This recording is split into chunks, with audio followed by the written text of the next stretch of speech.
Hello everyone. I'm here with this beautiful wild Mustang mare named Kachina. And it's very interesting that the name Kachina is Native American for spirit, and she has quite a bit of that. Kachina hails from the Pryor Mountains of Montana, which is one of the most iconic wild horse herds in North America. She's 10 years old, and when she was 2 in 2012, she was rounded up in a brutal BLM roundup and separated from her family, and her freedom was taken away at the same time. Kachina came here on Mother's Day, May 10th, and that was quite a gift for us. And the reason I'm standing here now with her is because we're trying to raise funding to support and maintain her here at the sanctuary. And I'd like to tell you about a couple of ways that all of you can help, regardless of what you can contribute, and that no amount is too small. But first, a little bit of background about this grand girl. Kachina, as I said, was rounded up, and like a lot of other wild Mustangs and burros, do not do well in captivity. In fact, a lot of them end up dying or being sent to slaughter. It's just an American tragedy, as so many of you already know. So while she was not doing well in captivity, Ginger Catherines of the Cloud Foundation, which is based in Colorado, found out about her plight and brought her to Colorado with the idea that she might one day be adopted. But that idea sort of fell through, because Kachina did not want any part of being trained or ridden. So it turned out that she needed to go to a sanctuary, and when we heard about her situation, we offered her a place here so that she wouldn't be in a situation where unrealistic demands were being made on her, and so she could also live out her life in peace and with some dignity.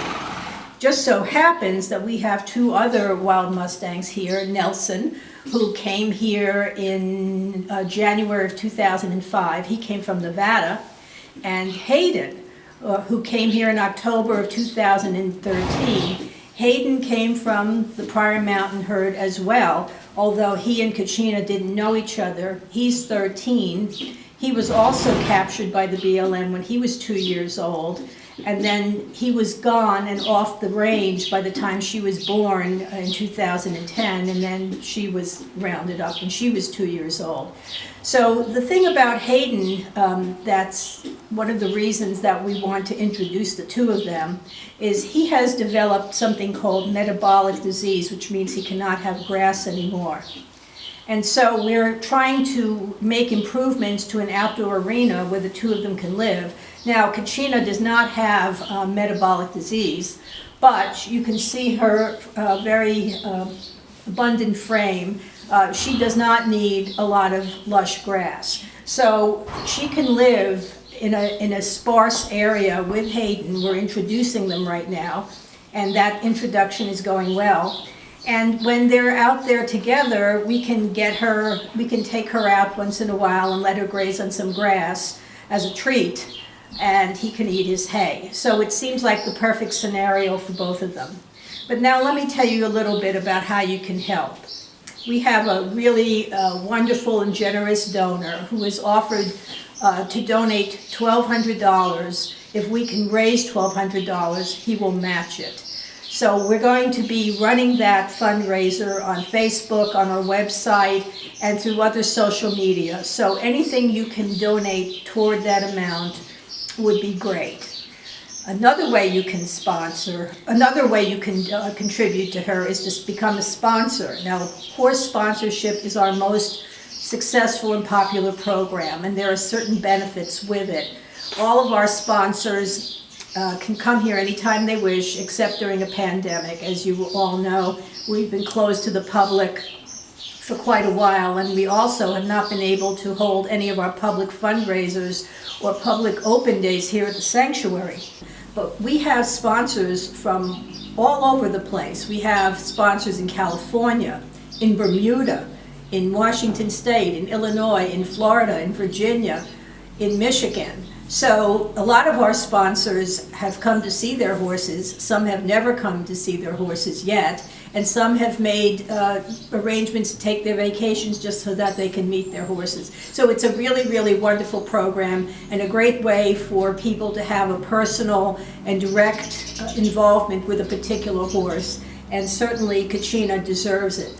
Another one of the benefits of horse sponsorship is that you will receive this very attractive and fun packet in the mail with photographs, a keychain, a magnet, and other information about Kachina. So the way you would find out about equine sponsorship is by going to our website, equineadvocates.org, and going on to support, scrolling down to sponsor a horse, and then you'll see all the photographs of all the horses, ponies, donkeys, and mules that are here. There are 80 of them.